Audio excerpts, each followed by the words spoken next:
Good morning students. Sunrise education academy में आपका स्वागत है। मैं परवीन सोनी लास्ट टाइम पर बेटा एटम्स एंड मॉलिक्यूल परमाणु एवं अणु कर रहे थे थर्ड चैप्टर, और इसके अंदर मैंने क्वेश्चन भी डाले थे, न्यूमेरिकल क्वेश्चन। उम्मीद करता हूँ कर लिया होगा। और उसके अंदर अपन ने मोल कंसेप्ट पढ़ा और उससे संबंधित एक दो क्वेश्चन दिए थे और एक होमवर्क के अंदर भी दिया था। उम्मीद करता हूँ कर लिया होगा। और अगर नहीं किया है तो ये जो लास्ट क्वेश्चन है जो एटम्स एंड मॉलिक्यूल, उसका देख लो एक बार। देखो देखें, जैसे इसके अंदर था कि निम्नलिखित प्रत्येक में कणों की संख्या का परिकलन करना है। आपको नंबर ऑफ पार्टिकल्स उनको कैलकुलेट करना है। तो इसके अंदर ध्यान देना बेटा, क्या बताया था मैंने, जैसे 46 gram of sodium atoms, 46 gram sodium परमाणु। सेकंड क्वेश्चन है 8 ग्राम ऑफ ऑक्सीजन मॉलिक्यूल। इसके अलावा 0.1 mole carbon atom, 0.1 mole carbon परमाणु। अब इसके अंदर ध्यान देना, कणों की संख्या देखो, जैसे दो फॉर्मूले अपने पास ये है, number of moles is equal to given mass upon molar mass, मतलब मोलों की संख्या बराबर दिया गया द्रव्यमान अपॉन मोलर द्रव्यमान। और दूसरा है formula number of moles is equal to दिए गए कणों की संख्या अपॉन अवोगाद्रो संख्या, number of particles upon Avogadro number.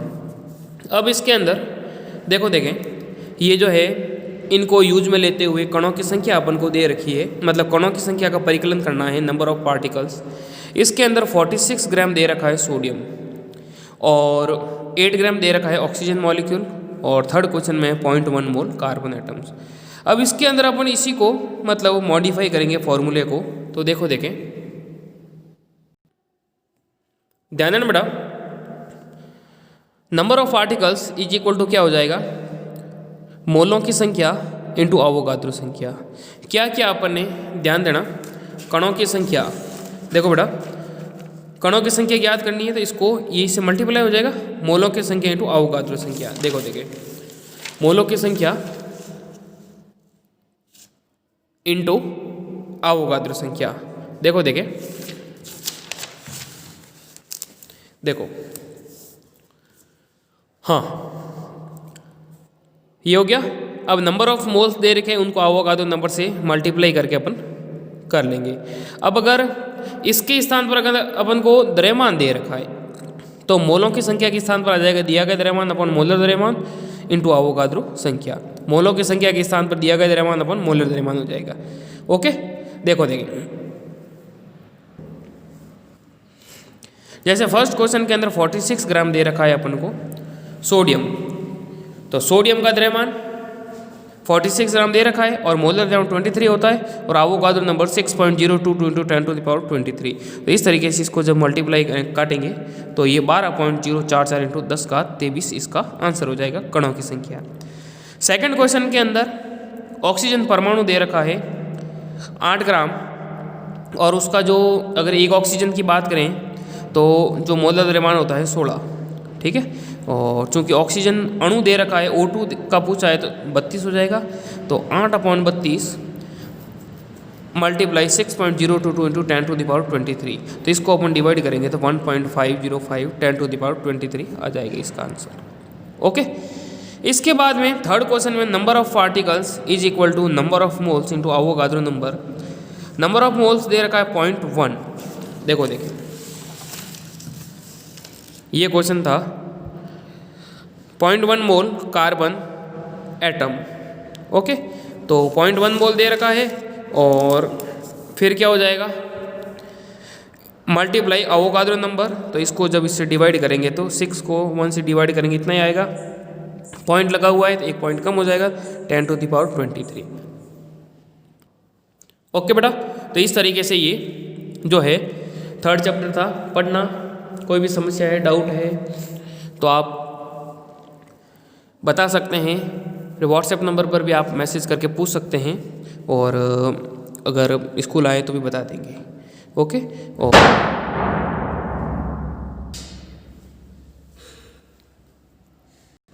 इसके बाद एक बेटा ये था atoms and molecule, third chapter परमाणु एवं अणु। इसके बाद में फोर्थ चैप्टर कंटिन्यू करते हैं। देखो देखें, ध्यान देना बेटा, फोर्थ चैप्टर है स्ट्रक्चर ऑफ द एटम, परमाणु की संरचना। अब परमाणु की संरचना के बारे में जैसे थर्ड चैप्टर के अंदर अपन ने पढ़ा एटम्स एंड मॉलिक्यूल कि परमाणु जो है अविभाज्य है, अगर पदार्थ को विभाजित करते जाएं तो एक अवस्था ऐसी आएगी जब उसको विभाजित नहीं कर सकते। तो उस अविभाजित कण को अपन ने क्या नाम दिया था? परमाणु। ओके।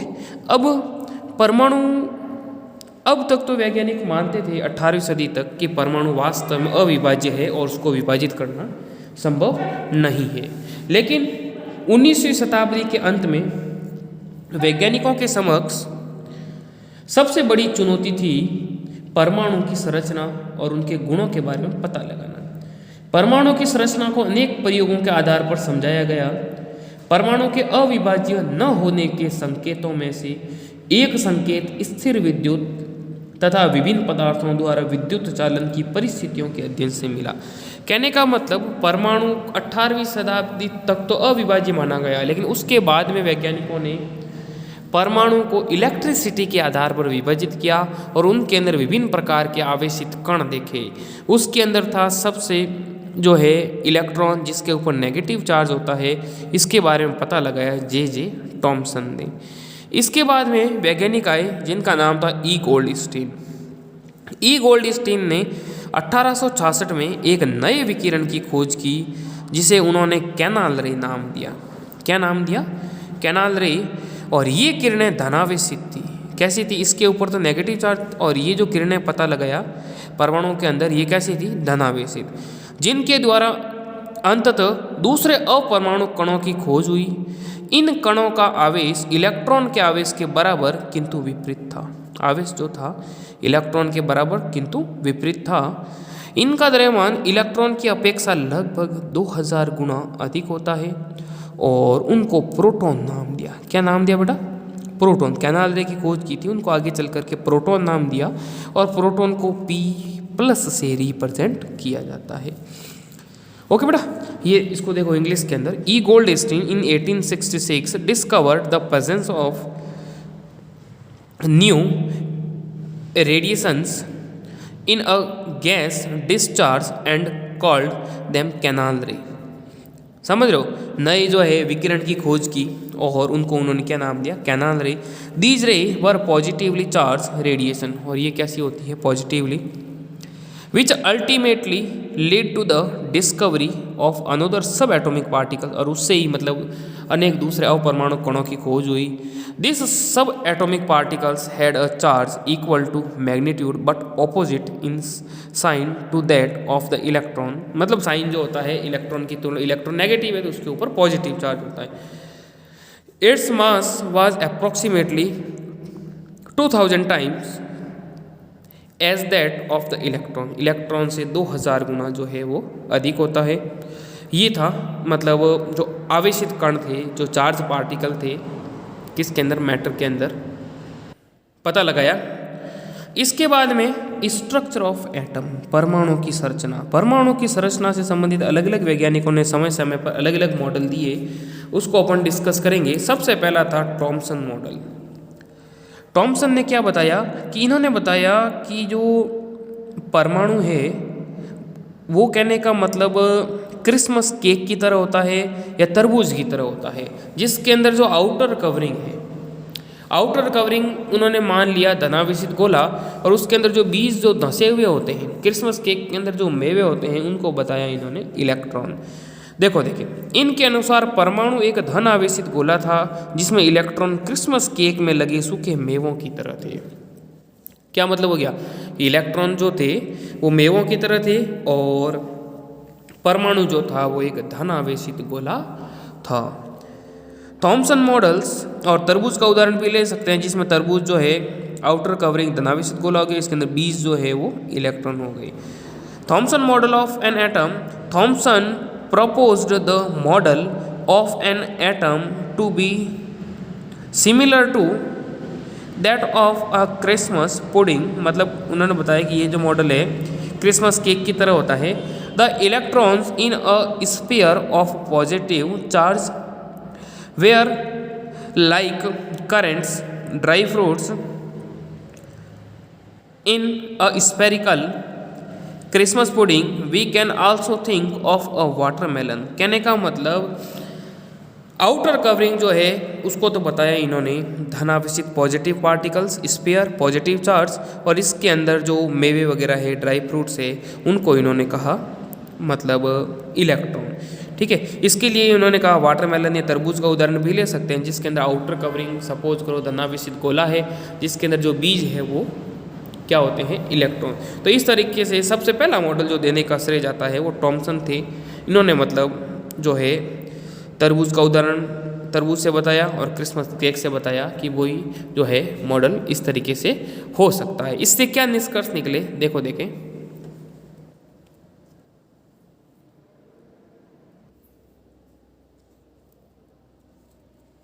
देखो बेटा, जैसे ये इलेक्ट्रॉन था, ये धनावेशित गोला हो गया पूरा का पूरा, और इसमें इलेक्ट्रॉन जो है बीज की भांति धसे हुए.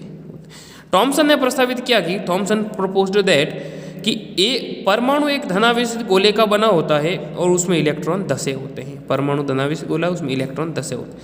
N atom consist of positively charge sphere and electrons are embedded in it. ऋणात्मक एवं धनात्मक आवेश परिमाण में समान होते हैं, इसलिए परमाणु वैद्युत रूप से उदासीन है. The negative and positive charge are equal in magnitude, so the atoms as a whole is electrically neutral. क्या कहा कि ऋणात्मक और धनात्मक आवेश जो है समान होते हैं, इसलिए परमाणु क्या है, उदासीन होता है. रदरफोर्ड का, हाँ ये तो थे टॉमसन का मॉडल. ओके, अब इसको थोड़ा और सुधारा, इसके अंदर क्या क्या परिवर्तन हुए वो अपन देखेंगे. तो टॉमसन मॉडल अगर पूछते हैं बेटा तो अपन को इस तरीके से यहाँ तक करना है. रदरफोर्ड का परमाणु मॉडल, दूसरे वैज्ञानिक आए रदरफोर्ड. रदरफोर्ड ने क्या बताया, देखो देखें. Rutherford's model of an atom, इस प्रयोग में तेज गति से चल रहे अल्फा कणों को सोने की पन्नी पर टकराया गया.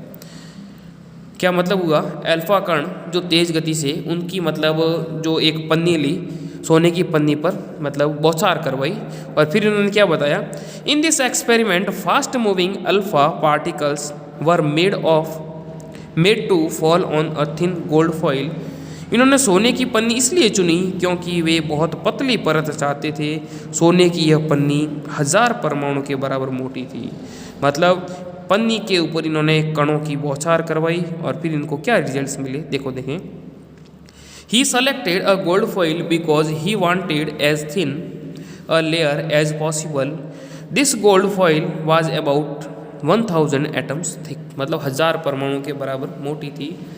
अल्फा कण द्विआवेशित हीलियम कण होते हैं, अतः ये धनावेशित होते हैं चूंकि इनका द्रव्यमान कितना होता है, हीलियम कितने नंबर पर आता है, हाइड्रोजन हीलियम 2 नंबर पर. ठीक है, तो और इनका जो मतलब जो द्रव्यमान है वो कितना होगा, 4u. ओके, तो इस तरीके से बेटा इन्होंने ये बताया कि अल्फा कण जो है द्विआवेशित हीलियम कण होते हैं और ये धनावेशित होते हैं क्योंकि इनका द्रव्यमान है 4u, 4 यूनिफाइड होता है. देखो देखें, इसलिए तीव्र गति से चल रहे इन अल्फा कणों में पर्याप्त ऊर्जा होती है. Alpha particles are doubly charged helium ions since they have a mass of 4u, u unified. The fast moving alpha particles have a considerable amount of energy, और इसमें पर्याप्त मात्रा में क्या होती है, ऊर्जा होती है हीलियम कणों के अंदर. यह अनुमान था कि अल्फा कण सोने के परमाणुओं में विद्यमान अपरमाणु कणों के द्वारा विक्षेपित होंगे. समझ रहे हो, सोने अल्फा कण जो है सोने के परमाणु में विद्यमान जो अपरमाणु कण होते हैं, दूसरे परमाणु मतलब उस परमाणुओं के अंदर दूसरे जो पार्टिकल्स होते हैं उनसे विक्षेपित होंगे. चूँकि अल्फा कण प्रोटॉन से बहुत अधिक भारी थे, समझ रहे हो, अल्फा कण जो थे प्रोटॉन से अधिक भारी थे, इसलिए उन्होंने इनके अधिक विक्षेपण की आशा नहीं की.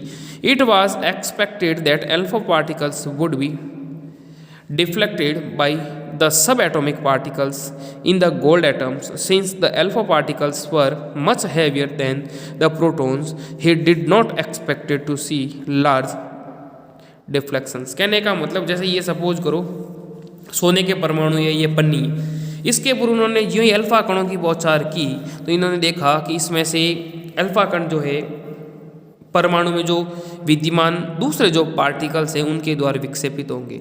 फिर इन्होंने कहा अल्फा कण जो है प्रोटॉन से अधिक भारी थे, इसलिए जो है अल्फा कण तो ज़्यादा विक्षेपण की इन्होंने मतलब आशा ही नहीं की थी।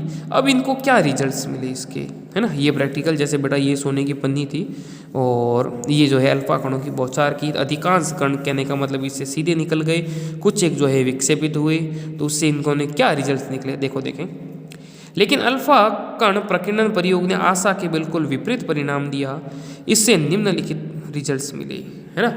देखो देखें, but the alpha particles scattering experiment gave totally unexpected result. The following observation were made. देखो देखें क्या मिले, ध्यान देना बेटा। तेज गति से चल रहे अधिकतर अल्फा कण सोने की पन्नी से सीधे निकल गए हैं। अधिकतर जो पार्टिकल्स थे वो क्या हो गए, इससे सीधे निकल गए। फिर क्या देखा, देखो देखें, हाँ, most of the fast moving alpha particles passed straight through the gold foil है अधिकांश।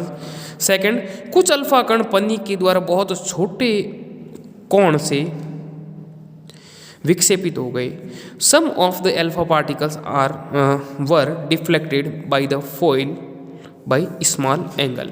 कुछ एक जो थे, ध्यान रखना बेटा, ये जो है स्मॉल एंगल से क्या हो गए, विक्षेपित हो गए। इससे देखो क्या निष्कर्ष निकालते हैं, आश्चर्यजनक रूप से प्रत्येक 12,000 कणों में से एक कण वापस आ गया।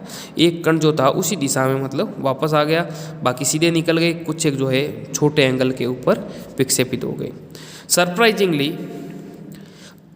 1 आउट ऑफ एवरी 12,000 पार्टिकल्स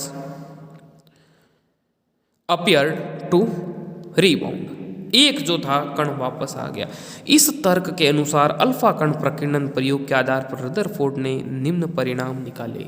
क्या निष्कर्ष निकाले देखो बेटा, following a similar reason Rutherford concluded from the alpha particle scattering experiment that परमाणु के भीतर का अधिकतर भाग खाली है, क्योंकि अधिकतर अल्फा कण बिना विक्षेपित हुए सोने की पन्नी से सीधे निकल गए। क्या कहा, अधिकतर जो है पार्टिकल क्या हो गए, सीधे निकल गए।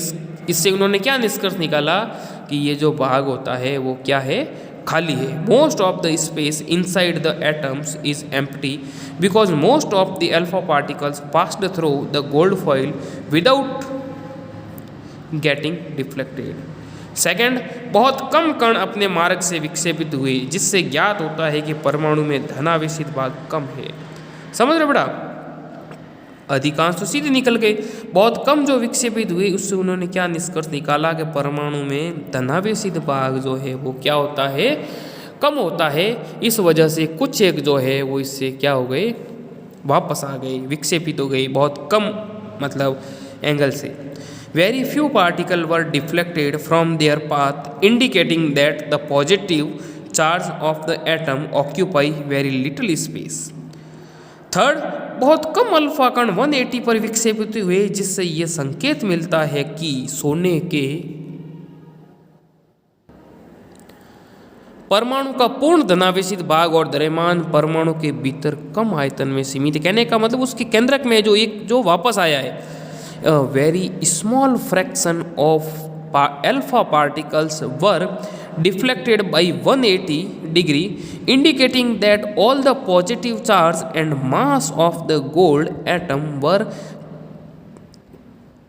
concentrated in a very small volume within the atoms। कहने का मतलब परमाणु के अंदर जो उनका जो द्रव्यमान है वो उनके केंद्र के अंदर उपस्थित है, बहुत कम मात्रा के अंदर है, और धनावेशित भाग और द्रव्यमान परमाणु के भीतर बहुत कम आयतन में सीमित है। ओके बेटा, अपने प्रयोगों के आधार पर रदरफोर्ड ने क्या किया, परमाणु का नाभिकीय मॉडल प्रस्तुत किया जिनके निम्न लक्षण थे। क्या बताया? On the basis of his experiment Rutherford put forward the nuclear model of an atom which had the following feature. और उनके क्या क्या लक्षण थे, ध्यान देना।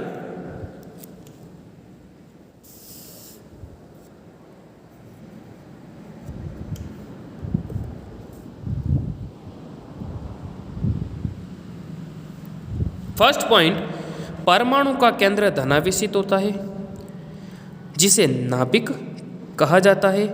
एक परमाणु का लगभग संपूर्ण द्रव्यमान नाभिक में, जैसे सपोज करो कि ये परमाणु है, ठीक है। इन्होंने क्या कहा, परमाणु का केंद्र क्या होता है, धनावेशित होता है, और जिसे इन्होंने क्या का नाम दिया, नाभिक।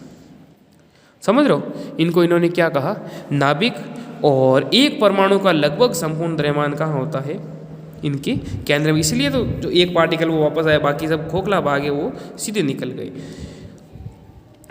परमाणु का लगभग संपूर्ण द्रव्यमान नाभिक में होता है। There is a positively charge center in an atom called the nucleus.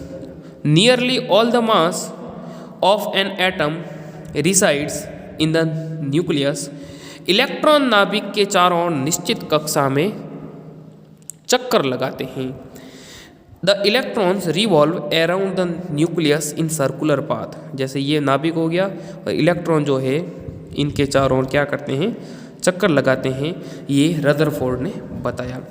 नाभिक का आकार परमाणु के आकार की तुलना में काफ़ी कम है। बिल्कुल सही है, क्योंकि नाभिक का आकार छोटा है परमाणु की तुलना में। The size of the nucleus is very small as compare to the size of the atom. Rutherford के परमाणु मॉडल की, हाँ ये तो था बेटा, इसके अंदर इन्होंने बताया कि परमाणु के अंदर धनावेशित भाग होता है जिसको नाभिक कहा, और इलेक्ट्रॉन जो होते हैं इसके चारों तरफ चक्कर लगाते हैं, ये बताया। और इन्होंने कहा नाभिक जो है उनका आकार जो है परमाणु के आकार की तुलना में कम होता है। ये तीन देखे इनके निष्कर्ष के अंदर। फिर क्या मतलब हो गया, देखो देखिए, फिर इन्होंने इसकी देखो व्यवस्थित तरीके से मॉडल तो दिया, लेकिन फिर भी इनके अंदर कुछ एक कमियां रही, और वो आगामी मॉडल के द्वारा समझाई गई।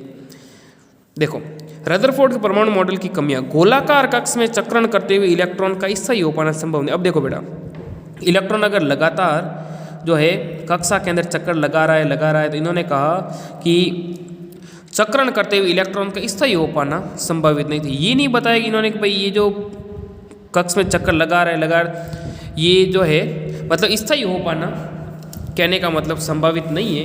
कहने का मतलब जो है गोलाकार कक्ष में चक्रण करते हुए जो इलेक्ट्रॉन का स्थायी हो पाना संभावित नहीं है। कोई भी आवेशित कण गोलाकार कक्ष में त्वरित होगा, गति करेगा।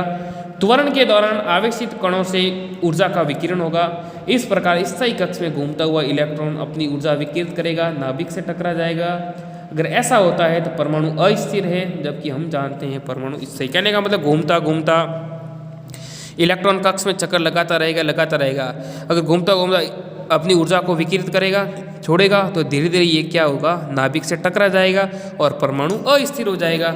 जबकि हम जानते हैं कि परमाणु क्या है, स्थायी है। तो ये जो मतलब इनकी कमियां रही, उन्होंने ये मतलब रदरफोर्ड ये नहीं बता पाए कि इलेक्ट्रॉन जो है वो कहने का मतलब किस तरीके से चक्कर लगा रहा है। क्योंकि चक्कर लगाता रहेगा, ऊर्जा छोड़ेगा, ऊर्जा में कमी आएगी, एनर्जी कंज्यूम होगी, और एनर्जी कंज्यूम होने की वजह से क्या होगा, एक दिन ऐसा आएगा जब ये नाभिक से टकरा जाएगा। और टकराने का मतलब परमाणु अस्थिर है, जबकि अपन जानते हैं कि परमाणु क्या होते हैं, स्थायी होते हैं। ये इनकी कमी रही। इनको सुधारने वाले वैज्ञानिक थे बोर। ये थर्ड मॉडल अपन करेंगे। The revolution of the electron in a circular orbit is not expected to be stable. गोलाकार कक्ष में चक्रण करते हुए इलेक्ट्रॉन का स्थायी हो पाना संभावित नहीं है, क्योंकि लगातार घूमता रहेगा, इलेक्ट्रॉन ऊर्जा डिस्चार्ज करेगा और जिससे अस्थायी हो जाएगा। ठीक है, ये इसकी कमी रही और इसको बोर मॉडल के द्वारा समझाया गया। Bohr model of atom. देखो बेटा, इलेक्ट्रॉन केवल कुछ निश्चित कक्षा में ही चक्कर लगा सकते हैं, जिन्हें इलेक्ट्रॉन की विविक्त कक्षा कहा। Only certain special orbits known as discrete orbit of electron are allowed inside the atom. कहने का मतलब इलेक्ट्रॉन इन्होंने विशेष प्रकार कक्षाएं बताई थी बेटा, के एल एम एन इस तरीके से। और इन्होंने कहा कि भाई इलेक्ट्रॉन की जो है, तो देखो बेटा कहने का मतलब इलेक्ट्रॉन जो है एक विशेष प्रकार की निश्चित कक्षा में ही चक्कर लगाते हैं। जब इलेक्ट्रॉन इन विविध कक्षा में चक्कर लगाते हैं तो उनकी ऊर्जा का विकिरण नहीं होता है। While revolving in discrete orbit the electron do not radiate energy. कहने का मतलब विशेष कक्षा में चक्कर लगाते हैं तो इनकी ऊर्जा का विकिरण नहीं होता है। ये सॉल्यूशन हो गया ना, जबकि उन्होंने ये नहीं बताया था। उन्होंने ये बताया था कि इलेक्ट्रॉन जो चक्कर लगा रहे हैं तो ऊर्जा का विकिरण करेंगे जिससे परमाणु अस्थिर हो जाएगा, जबकि इन्होंने बताया कि परमाणु एक निश्चित कक्षा में चक्कर लगाते हैं और चक्कर लगाने के दौरान इलेक्ट्रॉन इनकी ऊर्जा का विकिरण नहीं होता। इन कक्षाओं को ऊर्जा स्तर कहा। दीज ऑर्बिट और shell are called energy level. K L M N 4 कक्षाएँ बताई, n बराबर 1, एल n बराबर 2, n 3 और 4, 1 2 3 4 और के एल एम एन ये कक्षाएं बताई। इस तरीके से मतलब जो है इलेक्ट्रॉन जो है ये इनको मतलब एनर्जी लेवल भी कहा और ऊर्जा स्तर भी कहा। तो इस तरीके से ये जो है किसी परमाणु में जो है कुछ ऊर्जा स्तर ये बोर्स के द्वारा बताए गए। ओके बेटा, तो ये था अपना आज का लेक्चर। और जो है बाकी अपन न्यूट्रॉन है उसको अपन नेक्स्ट टर्न पे कंटिन्यू करेंगे। तो ये 3 मॉडल आप पढ़ लें। फिर भी कोई डाउट है, समस्या है तो मेरे व्हाट्सएप नंबर पर 9460656610 पर आप मेरे को पर्सनली पूछ सकते हैं और पढ़ते रहें, नोट डाउन करते रहें। और 1-2 होमवर्क के अंदर क्वेश्चन डाल देता हूँ, उसको नोट डाउन कर लो। व्हाट आर कैनाल रे, कैनाल रे क्या है लिखो, देखिए इसको नोट डाउन कर लो बेटा। व्हाट आर कैनाल रे, कैनाल रे क्या है। इसके बाद में सेकंड क्वेश्चन देखो, if an atom contain 1 electron and 1 proton will it carry any charge और नॉट। कहने का मतलब यदि किसी, नोट डाउन करो, परमाणु में एक इलेक्ट्रॉन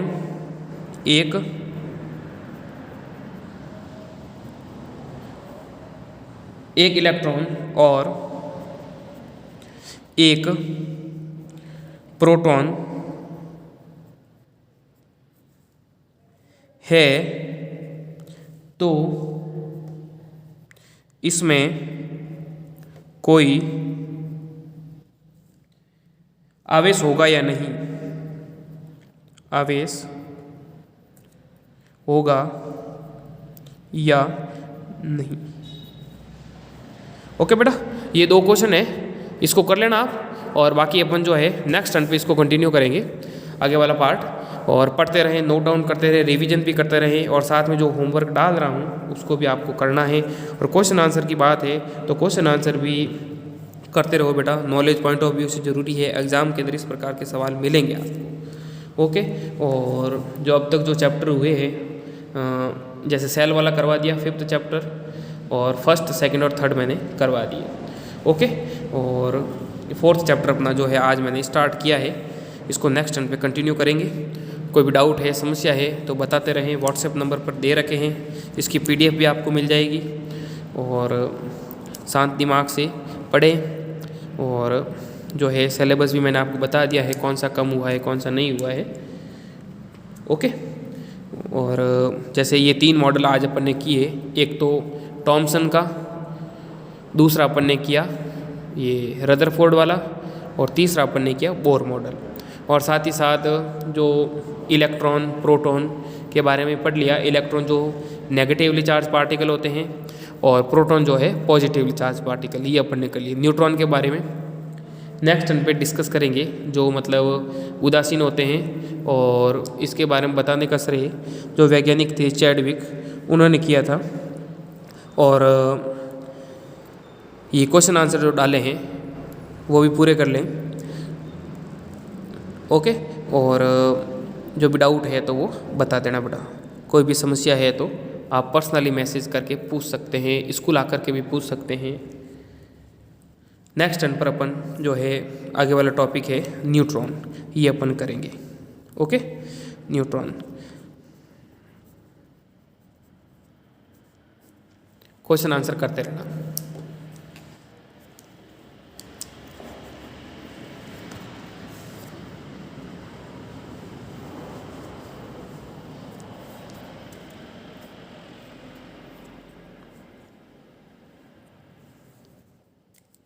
इसके अंदर ऊर्जा स्तर में इलेक्ट्रॉन किस तरीके से भरे जाते हैं वो भी अपन आगे करेंगे, आगे वाले इसी चैप्टर के अंदर है। ओके बेटा, थैंक यू।